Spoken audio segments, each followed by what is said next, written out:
Bienvenidos a su programa Derecho Familiar. Como siempre, nos da mucho gusto saludarlos desde el canal judicial. Le agradecemos su lealtad a este programa, porque además, usted lo sabe y bien, que somos una realidad porque nos deja llegar a su casa, porque nos ve, porque nos manda los correos electrónicos, porque nos habla por teléfono, y por ello siempre nos motiva a que cada programa sea mejor que el anterior, que los invitados que nos honran estando aquí, como quien les habla, hagamos nuestra tarea. Vamos a estudiar. No podemos venir aquí a improvisar y a inventar, porque sabemos la seriedad de estar frente a una cámara de televisión y sobre todo a lo que vamos a decir, porque no olviden ustedes que siempre el canal de la transparencia se caracteriza porque el derecho de réplica es para todos y para quienes en un momento dado no están de acuerdo con lo que decimos, y aquí está la tribuna. Hoy, precisamente, como usted ya vio en la pantalla, vamos a tocar un tema álgido, un tema difícil, que es analizar en estos últimos 14 años qué ha ocurrido con los centros de convivencia familiar que vigila el Tribunal Superior de Justicia del Distrito Federal. El tema es muy importante, y más porque la lista, en la presencia de los tres invitados de hoy, la encabeza el doctor Juan Luis González Alcántara y Carrancá, quien fuera, en el momento que esto se hizo realidad, presidente del Tribunal Superior de Justicia del Distrito Federal. Me da mucho gusto, siento muy orgulloso que el doctor González Alcántara esté con nosotros, y le doy la más cordial bienvenida. Gracias, doctor. Es un placer estar por acá. El tema es muy apasionante, ¿no? Claro, desde luego que sí. También tenemos el privilegio que nos acompañe el doctor Demetrio Cortés Ortega, quien también siempre, ante nuestro llamado, pone su experiencia, sus conocimientos, su disposición, dejar de hacer otras actividades para tratar de llevar a ustedes en un lenguaje claro, liso, llano, accesible, sobre todo para quienes no poseen la ciencia del derecho, todo lo que aquí hablamos respecto al derecho familiar. Le doy la más cordial bienvenida al doctor Demetrio Cortés Ortega. Gracias como siempre, y estamos aquí con mucho gusto. Gracias, Demetrio. Y el maestro Fernando Sosa Pastrana recientemente presentó su examen de posgrado con mención honorífica en la maestría en la Universidad Nacional Autónoma de México, examen en el que tuvimos el privilegio de participar, que presidió la directora de la facultad, y que también, siendo el más joven de los que estamos aquí, en años, conocimiento, proyección, intelectualidad, siempre está a la vanguardia. Fernando Sosa Pastrana, le doy mucho gusto, me da mucho gusto que estés con nosotros. Hasta luego, doctor. A usted, por todo. ¿Qué son los centros de convivencia familiar supervisados por el Tribunal de Justicia del Distrito Federal? Hay dos, está en proceso un tercero, y antes de cuestionar al propio doctor Juan Luis González Alcántara, quisiera que él nos diera un marco de referencia de los orígenes, cómo surge, y bueno, pues es un privilegio que a esa distancia podamos escuchar a quien fue el creador de esta institución. Con mucho gusto, doctor.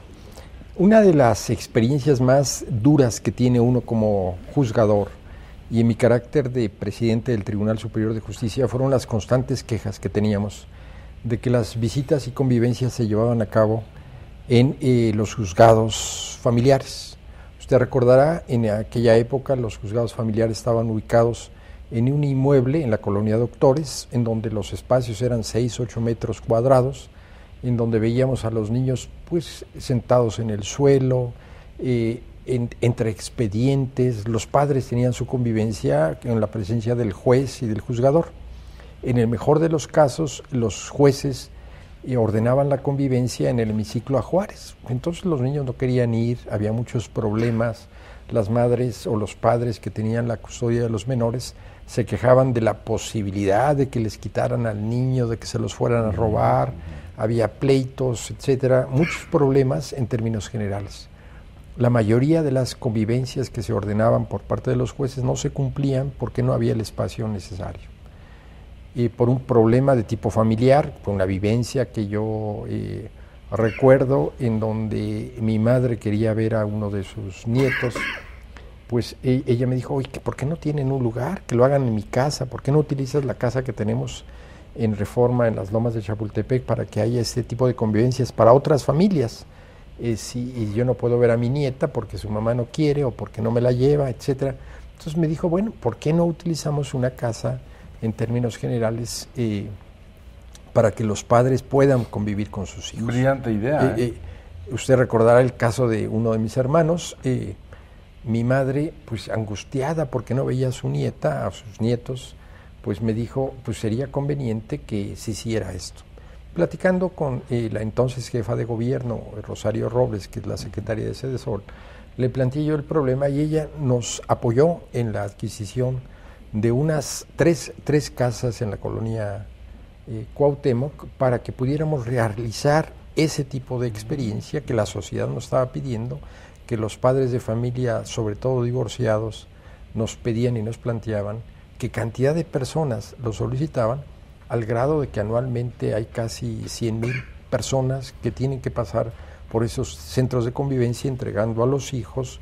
Se realizan miles de expedientes, informes a los jueces de cada una de las convivencias y bueno, pues realmente ese ejemplo cundió en la República Mexicana, en donde hay una docena de estados que tienen centros similares muy importantes. ¿Qué estados? Jalisco, está el caso de Nuevo León, hay otros estados en el sureste que tienen, el Estado de México tiene un centro de convivencia, porque pues no es una cosa privativa del Distrito Federal, es un problema que se da a nivel nacional. Si bien la mayoría de los estados no han desarrollado estos centros de convivencia, han funcionado y hay encuentros de los directores de los centros de convivencia y se ha apoyado con personal psicológico que puede llevar a cabo un diagnóstico de cómo es el encuentro del padre con el hijo. Usted lo sabe, pero imagínese que el día de mañana no le dejaran ver a sus nietos. No, pues entonces usted sí, se molestaría, a su esposa más todavía, porque esa es la relación y el afecto que les tiene. Y por algún problema de su hijo con su esposa, pues ya no le dejan ver a los nietos.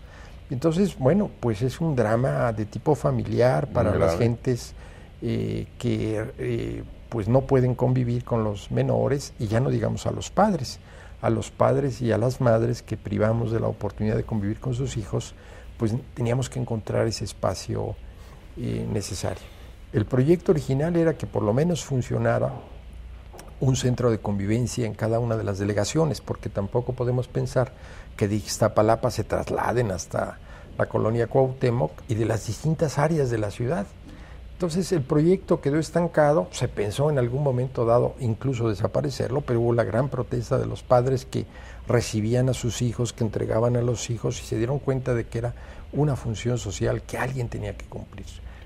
Los DIFs en algunas entidades tienen una función relativamente parecida, pero nosotros sentimos que debería de extenderse a otros inmuebles, por ejemplo las escuelas que no se utilizan los fines de semana, en donde pudieran tener estas convivencias. Los menores, un patio para jugar con sus padres, en fin. La comunidad judía ofreció financiar un centro de convivencia.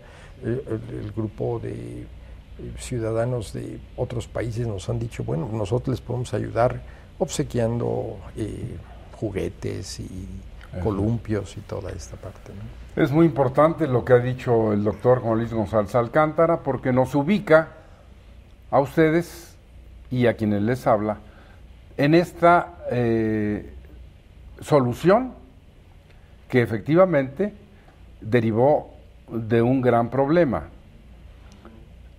Desgraciadamente, y eso ocurre no solo en México o en el Distrito Federal, al derecho familiar no le han dado la importancia que tiene, menos a la familia o a las clases de familia que hay, y de ahí, como dice el doctor González Alcántara, hubiera sido extraordinario que cada delegación tuviera un centro de convivencia, para que las personas, aun cuando tramitaran sus problemas en el Tribunal Superior de Justicia del Distrito Federal, al darse estos supuestos de las convivencias, como bien lo dices, no tuvieran que venir al Distrito Federal. Pero esa es otra cuestión que vamos a tocar, porque además, dada la trascendencia de este programa, he acordado con los doctores, con los maestros que están conmigo, que hagamos 2, esta semana y la otra, la segunda parte, porque como ustedes van a ver, hay muchísimas cuestiones que hay que reflexionar, que hay que apuntar soluciones, hacer críticas constructivas, porque lo más importante que tenemos es la familia. Maestro Demetrio Cortés Ortega, en tu gran y larga experiencia en el litigio, en tu experiencia como abogado, como funcionario judicial, esta solución de crear estos centros de convivencia familiar supervisada, como están actualmente, ¿así deberían seguir? ¿O tú tendrías, con base en esa experiencia, la posibilidad de subrayar o de apuntar algunas modificaciones, algunas cuestiones a esto? Sí, desde luego, siempre, todo es perfectible, siempre. Ha sido un gran avance, un avance enorme el que esos centros existan. Cumplen varias funciones, entre otras, no solo el que exista un lugar donde puedan convivir los padres con sus hijos, porque tenemos la falsa idea de que el hijo es de la propiedad de uno de los dos, generalmente que es de la propiedad de la mamá, y se queda con la mamá y la mamá a veces decide si le presta el hijo al papá o no. Entonces, o cuando se abusa o cuando se abusa de las manifestaciones, de las declaraciones del que tiene la guardia y custodia en contra del otro padre, diciendo que este es violento y que no puede convivir o que está abusando de alguna manera física o psicológica o sexualmente del menor, y entonces el juez se ve obligado a suspender las visitas, o se veía obligado, actualmente no, para eso está el centro de convivencias, para que en ese lugar se desarrolle. Entonces también tiene esa función, y tiene otra función cuando la mamá dice, es que él no vino a convivir, yo sí se lo doy, se lo presto, pero el papá no viene a recoger al niño. Y el papá dice por el otro lado, es que fui, pero no me abrieron, fui, pero no me lo quisieron dar. Entonces, ¿y cómo sabemos cuál es la verdad? ¿Lo que dice el papá o lo que dice la mamá? Pues solucionamos ese problema y la entrega-recepción se realiza en el centro, o bien la convivencia se realiza en el centro. Esa es otra función. Y la otra, la final, una también muy importante, es que en el centro de convivencias se ve el personal que está no interactuando con los padres, pero sí pendiente de qué es lo que está sucediendo en las convivencias. Al final hacen un reporte donde manifiestan cuál fue el comportamiento de los padres con los hijos, y en ese caso pues se ve una herramienta para el juzgador para determinar si amplía las convivencias, si las reduce, cuál es la mecánica de esa interrelación. El centro sí tiene deficiencias, creo que necesitamos mejores aparatos, mejor estructura en cuanto a los videos y a las grabaciones. Cuando hemos tenido la necesidad de observar alguna conducta en especial, mandamos pedir los videos, y a veces tenemos dificultad en el sonido y en la grabación. Necesitamos aparatos de mejor calidad. En realidad, esta opinión del doctor Demetrio Cortés es muy importante porque complementa lo que decía el doctor González Alcántara, y usted está teniendo una panorámica de el origen, el funcionamiento, ya tocamos un poco la problemática, pero voy a ir a un corte y regresamos en un momento con el maestro Fernando Sosa Pastrana para, igualmente, le planteo desde ahora la pregunta, ¿cuál es la perspectiva que desde la experiencia que él tiene como maestro, como litigante, como funcionario judicial, de este centro de convivencia en la actualidad? Voy a un corte y regreso con ustedes en un momento.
Como les dije, seguimos con este tema analizando los centros de convivencia familiar supervisada en el Tribunal Superior de Justicia del Distrito Federal, y ahora vamos a escuchar la opinión del maestro Fernando Sosa Pastrana, que va a complementar lo que dijo antes el doctor González Alcántara y el doctor Demetrio Cortés. Sí, bueno, desde mi opinión, el centro es muy saludable. Claro, no quiero confundir a los que nos observan. Lo ideal fuera que no existieran porque no hay ningún tipo de problema y tenga que utilizarse. O sea, en un término ideal, esos centros de convivencia serían perfecto que no existieran, como las cárceles, pero son en cierta medida un mal necesario. ¿Y por qué considero que es un mal necesario? Porque evidentemente cuando el Estado tiene que intervenir es porque hay un problema en la voluntad de las partes. Eso es un poco el quid pro del derecho familiar. Es evidente que se han convertido en una necesidad porque los problemas y los conflictos entre las parejas que afectan a los menores han ido incrementando.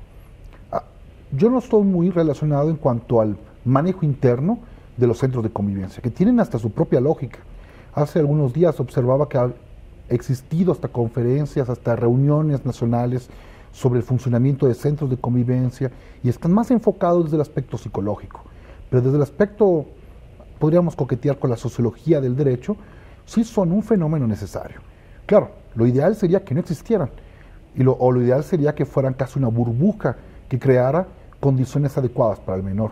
Pero, en la medida de lo posible, y en la medida de los avances tecnológicos, avances sociológicos, psicológicos, un centro de convivencia es un centro neutral.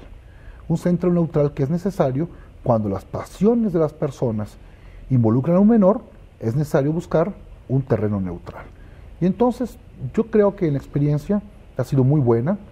A mí me ha tocado observar lugares donde no hay centros de convivencia y las soluciones que los jueces otorgan, o que los doctrinarios piensan, o que los litigantes llegan, suelen ser muy poco ortodoxas. Por ejemplo, tengo miedo que en las convivencias mi hijo sea afectado por uno de sus progenitores. Y como no hay un centro de convivencia y no hay un lugar destinado en donde exista gente especializada para que se conviertan en los ojos especializados del juez, porque aunque el juez tiene que estar presente en todo, no puede ser omnipresente. Entonces tiene sus ojos judiciales, tiene sus oídos judiciales. Y entonces, ¿a quién manda? Al actuario. Y entonces vemos al papá conviviendo con el hijo en su trabajo, en el lugar público, y al actuario sentado ahí. Lo importante del centro de convivencia es una idea, yo creo que muy presente de interdisciplinaridad. Y entonces yo creo que cumple con una función que el juez debe ser cada día más consciente. Los problemas que se ven en esos centros exceden el novit iura curia, ¿no? O sea, la capacidad de conocer todo. Y necesitamos ojos especializados, oídos especializados, reportes especializados. Y el centro de convivencia se constituye no en una pericial, no quiero confundir en eso, pero sí constituyen un lugar especializado para que el juez pueda ver, yo creo, y siempre he sido partidario de eso, de forma provisional, ciertas convivencias. Bueno, ahí está la opinión de un jurista, de un maestro de la Facultad de Derecho. Ya escucharon las de los doctores. Y ahora yo regresaría la palabra con el maestro Juan Luis González Alcántara y Carranca, porque tenemos el privilegio de que en su momento, sea lo que fuere, él tuvo la responsabilidad histórica de crear esto. Igualmente, hay que decirlo, y lo digo yo porque es una realidad, quizá usted no la conoce, cuando gracias a las iniciativas que él tuvo y que fueron apoyadas por los jefes de gobierno del Distrito Federal, los que estaban en turno en su momento, hoy contamos con uno de los edificios y de las instalaciones en el mundo más importantes dedicadas a resolver los conflictos de derecho familiar. Pongo el acento en esta palabra porque hay una reticencia en los propios funcionarios del tribunal para no darle a esta materia su calificación. No es materia familiar, es derecho familiar. Pero desde ahí, si ustedes ven la exposición de motivos de muchas leyes, de muchas cuestiones relacionadas con esto, bueno, el propio documento que está en internet del Tribunal Superior de Justicia respecto a estos centros de convivencia habla de las cuestiones de materia familiar reguladas por el derecho civil. Algo que es una tarea pendiente y a eso voy. Ya lo dijo Fernando Sosa, casi creí que me iba a ganar el tema, pero ya me dejó la puerta abierta. Querido maestro Juan Luis González Alcántara y Carranca, no estaremos en el umbral, en la presencia de que el derecho familiar ha rebasado sus propios límites y en esta materia, convivencias, etcétera, requerimos que el juez, que el auxilio de la multidisciplina, de los psicólogos, los psiquiatras, las trabajadoras sociales, se den, y ahí va la pregunta, previamente, porque tenemos leyes tan malas como aquel caso tan importante donde a mí me distinguió tu familia siendo el abogado de tu hermano Miguel Ángel y que batallamos en forma impresionante para que tu mamá pudiera ver efectivamente a la niña. Pero la ley, y sigue así de mala, y en el Distrito Federal peor, no tiene mecanismos adecuados para que si ante el juez familiar se da este problema de la convivencia, ¿por qué no hemos sido capaces de crear instrumentos jurídicos que el juez haga efectivos para que haya convivencia? Porque ahora resulta que nos fuimos a un centro de convivencia que tiene limitaciones, que es la mejor voluntad. Pero ustedes imagínense un lugar de X metros cuadrados, con la mirada fría y vigilante de una trabajadora social, el niño que finalmente va a ver a su mamá o a su papá durante 1 o 2 horas, que viene medio alienado, o que no va a la mamá y va a la suegra, y ese es el centro de convivencia. Yo creo, doctor González, que sería muy importante, es donde yo pido tu opinión, una reflexión sobre, más que este remedio, que sirve, tener otra clase de leyes de derecho familiar. Claro. Hay la necesidad de revisarlas. Yo creo y soy partidario totalmente de que necesitamos una legislación a nivel nacional, porque cada una de las entidades lo regula de una manera distinta, algunas peor, otras mejor, o unas con ciertas carencias. Y entonces, bueno, los habitantes de México somos unos. Es increíble cuando habla uno con los extranjeros que se casan con mexicanos o mexicanos que se casan con extranjeras los problemas que tenemos. Necesitamos mucho mayor apoyo psicológico, usted lo señalaba muy bien, psiquiátrico para algunos casos en donde pues hay enfermedades permanentes, y la autoridad del juez en otras partes del mundo es radical, ya basta, ya parece que aquí lo hemos visto cuando ordenamos cierto tipo de convivencias que nos dice el abogado litigante, prefiero pagar la multa que llevar al niño, o sea, es para que ese litigante dejara de trabajar. Nos falta mucho apoyo. Las leyes. Las leyes y las autoridades, cuando le dice uno a la gente de la policía judicial hay que presentar al menor, pues deberían de atenderlo como un asunto de prioridad absoluta. A la gente de estos centros, bueno, pues crecieron, le platicaba que había la intención de desaparecerlos. Son cientos de miles de visitas, de entregas, recepciones, reportes, de filmaciones, como dice el doctor, no con el mejor equipo que debíamos de tenerlo, pero el apoyo psicológico para tratar a los niños, usted lo señalaba, cuando van a una convivencia y están totalmente alienados, cuando le faltan el respeto al padre, a la madre, a los abuelos, porque la madre les ha dicho que le avienten el pastel que les lleva el papá para festejar su cumpleaños, pues son dramas que vemos terribles. O sea, son pleitos en donde los hijos son utilizados como herramienta de ataque para el cónyuge o el excónyuge para agredir. No se imagina usted, yo recuerdo un caso que para mí fue terrible, el del presidente López Portillo, cuando va a querer ver a sus hijos, el problema de tenerse que presentar al centro en silla de ruedas para querer ver a su hijo, porque la señora tenía una posición muy radical en cuanto estaban su última esposa. Pues era muy lamentable que un hombre de la tercera edad, que había sido jefe de Estado, acompañado por sus escoltas de Estado Mayor Presidencial, empujando la silla de ruedas para ver a los hijos, porque no podía verlos en su casa, porque no podía verlos en otro lado. Y entonces, bueno, había que levantar el informe, el Juanito, señalarlo, doctor. Ahí está mala ley. Pues está mala ley, está mala sociedad. Sí, nada más que nosotros somos responsables. Claro. Como juristas, y no hemos sido capaces de crear las leyes que resuelvan esa problemática. Y ahora yo le daría la palabra al maestro Cortés, porque en Hidalgo hay un precedente muy importante que tiene más de 30 años en vigor y funcionando. El juez familiar, con todo respeto, no es todólogo. Sabe derecho, sabe algo que hace todos los días, le sale bien a fuerza de repetirlo diario. Pero en la materia familiar y los conflictos de derecho familiar, Demetrio,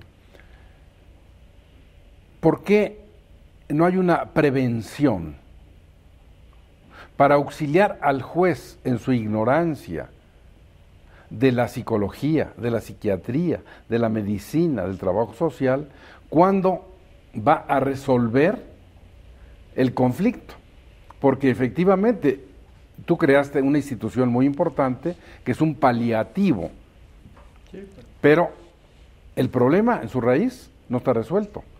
Y el juez familiar, por más sabio que sea y tenga los títulos que tenga, estas maestrías raras de España, 2 meses y así, y esos títulos que pues son de dudosa procedencia, honestamente, no les dan una capacidad así como para decir, ya el juez familiar firmó y dijo que es así la convivencia los viernes de 3 a 4 y se desentiende. Ya de hecho, debería, como usted lo implementó en el Código Familiar del Estado de Hidalgo, ese consejo de familia que necesita el juez como apoyo para que el psicólogo, para que el médico e incluso el abogado le den una visión. El juez. Le den una visión del problema que sí en sí tiene y pueda tener las herramientas el juez para resolver. Se ha creado aquí el centro de convivencia con un departamento de psicología que realmente es insuficiente. Ya se ha hecho necesario pedir apoyo al instituto de... Pero a ver, te voy a interrumpir, sobre todo para que la teleaudiencia nos siga así, con ese interés. El juez fue incapaz de resolver el problema de la convivencia. Y entonces hubo alguien, como el doctor González Alcántara, en esa inspiración de su mamá, de que, bueno, efectivamente tuvimos ese problema y dio esos frutos.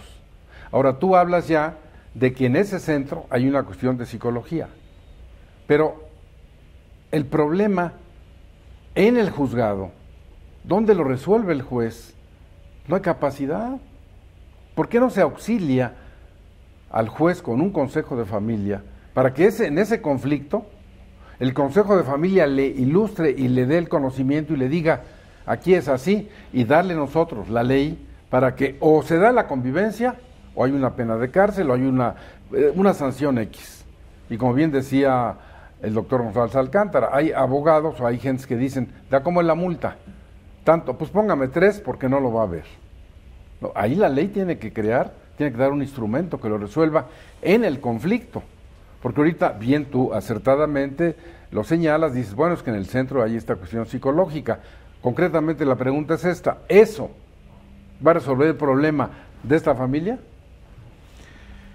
Bueno, todo lleva un proceso. No, pero concretamente la pregunta es, ¿ese aspecto psicológico en el centro de convivencia por el conflicto va a resolver el problema de esa convivencia, de esa familia que originó desde el juez familiar?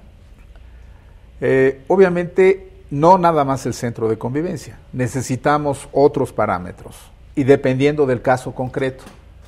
Aquí tenemos casos graves, casos no tanto, hay unos que son inconscientes, algunos padres no dejan ver a los hijos porque no paga el papá la pensión alimenticia y creen que haciendo eso van a presionar al papá para que pague la pensión alimenticia. Otras, la mayoría de las veces son las mamás porque las mamás se quedan con los niños, pero no de ninguna manera excluye a los papás, manipulan al menor, transforman su conciencia, como dice algún autor español del síndrome de alienación parental, transforman su conciencia con el objeto de obstaculizar, impedir o destruir los vínculos que ese menor tenga con uno de sus padres, con el objeto precisamente ese, de destruir el vínculo y de quitarlo, de apartarlo.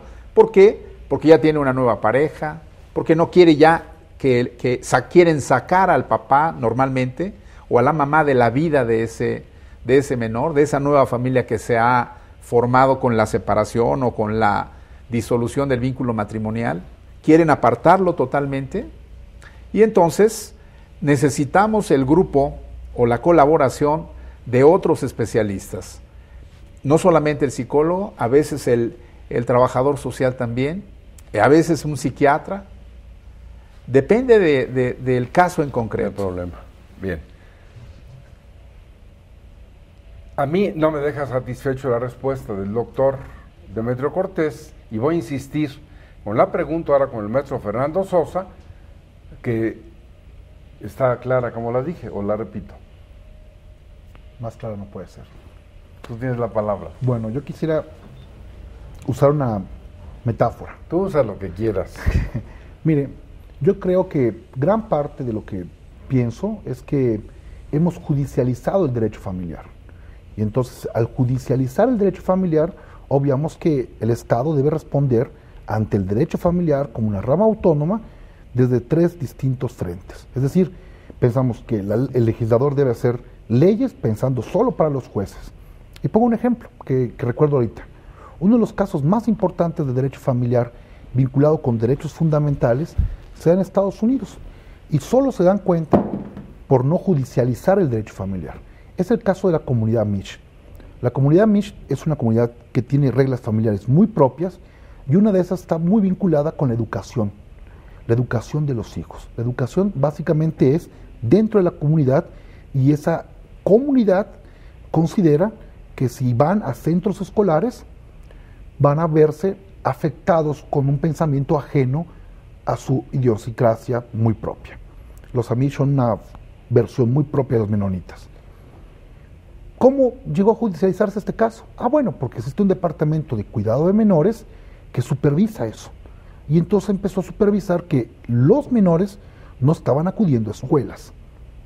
Y entonces dice el departamento de cuidado de menores, si tú no llevas a tus hijos a la educación, que es parte del, digamos, el cimiento fundamental, entonces procederé legalmente. Yo me pongo a pensar, ¿qué hubiese pasado eso en México? Nada. Porque ¿quién hubiese percatado que una cierta comunidad no cumple con el derecho fundamental? Claro, Eso aquí no pasa nada. Bueno, es un poco mi metáfora, ¿no? Hemos judicializado el derecho familiar. Yo creo que los jueces hacen un papel muy bueno. Unos mejores que otros. A ver, espérame tantito, porque vamos a ir a un corte. Y también, digo, no estoy de acuerdo contigo, y te voy a decir por qué antes de ir al corte. Las leyes son imperfectas, como lo dijo el maestro Cortés Ortega. Estas obras humanas, por su naturaleza, hay que mejorarlas. Pero, ¿en qué momento estas cuestiones del derecho familiar, en que la ley ordena, no discute, van a ser una realidad? No hay normas, no hay disposiciones. Ahí está el juez. El juez tiene facultades discrecionales en México. Todas las normas son de orden público, se imponen. Ya la Suprema Corte está creando el derecho familiar jurisprudencial. Estamos impresionados con todo lo que se está haciendo. Pero las fallas humanas, los jueces, dejan mucho que desear. Porque si en esas facultades discrecionales podían ir más allá de lo que dice la propia norma, vemos que no es así. El ejemplo del divorcio incausado es impresionante en el Distrito Federal. Nada más hagan esta reflexión antes de irnos al corte. El Código Civil tiene 6 clases de violencia familiar. ¿Y qué se hace con ella? Si para empezar desapareció una de las razones, que era la causal de divorcio por violencia familiar, y ahí siguen las cuestiones de violencia familiar, y en un momento dado no tenemos alternativas de solución adecuadas a esa problemática. Y vamos al corte y regresamos, porque el maestro Juan Luis González Alcántara seguramente nos va a dar una respuesta en cuanto a esa pregunta que todavía igual la teleaudiencia espera. Cuestión psicológica que ahora ya se maneja en el centro de convivencia respecto a los niños, la convivencia, etcétera, va a resolver la problemática que originó que ese niño vaya a tener esa convivencia con su papá o su mamá. Vamos a un corte y regresamos en un momento.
Seguimos con el programa Derecho Familiar. Espero que les esté resultando interesante, que las cuestiones que aquí tratamos tienen el propósito principal de que usted allá en su hogar reflexione, nos acompañe, nos escriba, nos diga qué piensa. Y ahora le voy a dar la palabra al maestro Juan Luis González Alcántara y Carrancá para ver si finalmente vamos a encontrar una respuesta a si esas cuestiones psicológicas hoy en los centros de convención, en los centros de la supervivencia, nos dan una solución. Muy bien. Yo creo que no damos la solución, doctor. Nos falta mucho. Nosotros deberíamos de tener toda una clínica para tratar a los menores en las enfermedades que tienen, en la manipulación de la que han sido objeto, y deberíamos de poder diagnosticar y a los padres también, someterlos a cierto tipo de terapias, desde luego obligatorias en algunos casos. Terapias familiares. Terapias familiares, individuales y de grupo, porque son muchos los aspectos que van quebrando la relación familiar. Los aspectos económicos, los aspectos políticos, los aspectos religiosos, los aspectos escolares, sí. La situación de enfermedad, que no saben cómo enfrentar un problema del malestar económico, el desempleo, cuestiones psicológicas, tantas adicciones que tiene la sociedad mexicana que pues, vemos que tiene que ser tratada. Nosotros debemos tener un equipo muy grande. Desgraciadamente los recursos que tiene el tribunal para estas áreas no son lo suficientemente suficientes. Pero hay como para otras. Hay para otras áreas que deberían de destinarse a atender a la familia, porque si la familia está mal, la sociedad está mal. Nosotros lo vemos en el caso concreto de cierto tipo de funcionarios, sectores concretos en donde hay una problemática terrible, falta de orientación.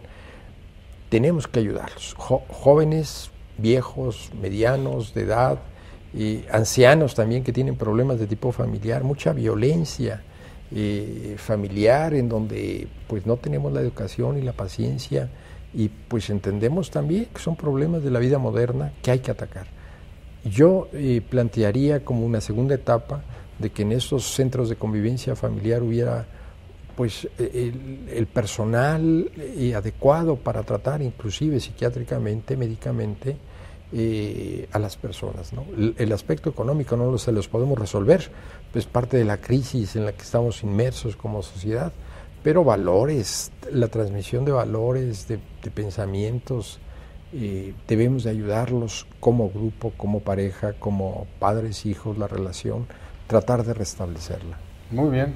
Voy a regresar con Fernando Sosa, porque él dejó una expresión que hay que aclarar, yo no la entendí, a lo mejor usted allá en su hogar tampoco, porque esto ha tomado carta de naturalización, casi tomado del derecho electoral, para decir que es la judicialización de las elecciones, y que usted vota, y el que resuelve es un grupo de 7, y dice, el presidente es fulano, y no los 30 o 40 millones de personas que votaron. Esa es una realidad en el derecho electoral.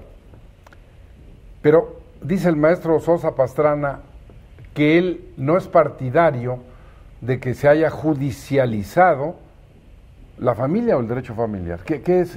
Bueno, ¿a qué quieres decir? Lo que quiero decir fundamentalmente es que la mayoría de leyes están pensadas siempre en el conflicto legal. Es decir, todas las leyes que están impulsándose, vinculadas a nuestro derecho familiar, que como una norma autónoma, y usted, que es el padre de esa norma autónoma mexicana, no solo debe abarcar a las funciones judiciales. Yo ponía el ejemplo de los Amish, un poco siempre me pierdo, qué interesante es que ese departamento, que no pertenece al Poder Judicial de nadie, supervisa algo que llegó por conducto de queja de unos profesores y llegó a un problema familiar. El departamento dice, los padres no están permitiendo el acceso a los estudios. Pensemos el gran problema y la importancia del derecho familiar. ¿Cuántos llegan a tribunales? El universo de problemas que llegan a tribunales siempre es el mínimo en contra la realidad. Si tenemos 10 casos de manipulación parental en un tribunal, esos 10 casos no son más que un mínimo reflejo de lo que pasa en la realidad. A ver. Fíjate bien, porque es muy importante lo que dices, y este programa siempre está al día. Es el canal de la transparencia y de la Suprema Corte de Justicia de la Nación. Se ha resuelto en un amparo directo, recientemente, digamos hace horas, que para determinar la guarda y custodia de un menor, niña o niña, sea cual fuere su edad, es tan apto el hombre como la mujer. Yo le voy a decir mi opinión y voy a quemar otra opinión. Estoy de acuerdo. Estoy de acuerdo porque el comentario no es un comentario que sea un precedente aislado de la Corte. De hecho, tiene 15 años ese precedente. Eso demuestra un poco cómo en el aspecto judicial también tenemos un cierto retraso en contraposición de otros tribunales que tienen ciertas condiciones culturales igual que las mexicanas. O sea, ¿estás de acuerdo? ¿Qué dice el maestro Demetrio Cortés en ese sentido? En esencia estoy de acuerdo, nada más que debería decir que debe determinarse quién de los dos es el más apto Para el menor. para cuidar al menor. Bueno, es lo que dice la Corte. Es lo que dice. Que la Corte dice, no se puede con el mismo rasero decir siempre los niños o niñas en esa hipótesis tienen que ir con la mamá. Y dice la Corte, es que tanto él como ella tienen las características para hacer. Entonces, ahí es donde te pregunto concretamente, ¿tú qué opinas? Yo estoy de acuerdo. Yo determinaría que cuando menos en el primer año de vida del menor debe estar al lado de la mamá. Pero entonces ya no es lo que dijo la Corte, ya lo estás acotando, matizando, pero la Corte fue drástica y dijo, tiene la misma capacidad, en el más amplio sentido de la palabra, el hombre o la mujer para tener la guardia y custodia.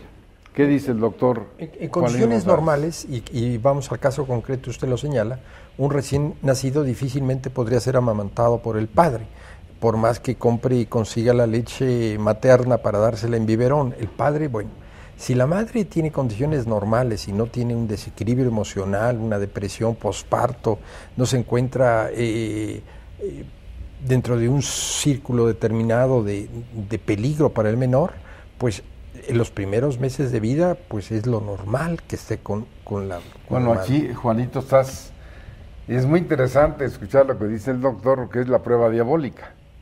Pues sí, cada quien tendría que demostrar que está igualmente apto Porque para el padre, esa ¿no? que tú dices, Sí, hay padres ni que siquiera tiene opinión, no hay más que con la mamá.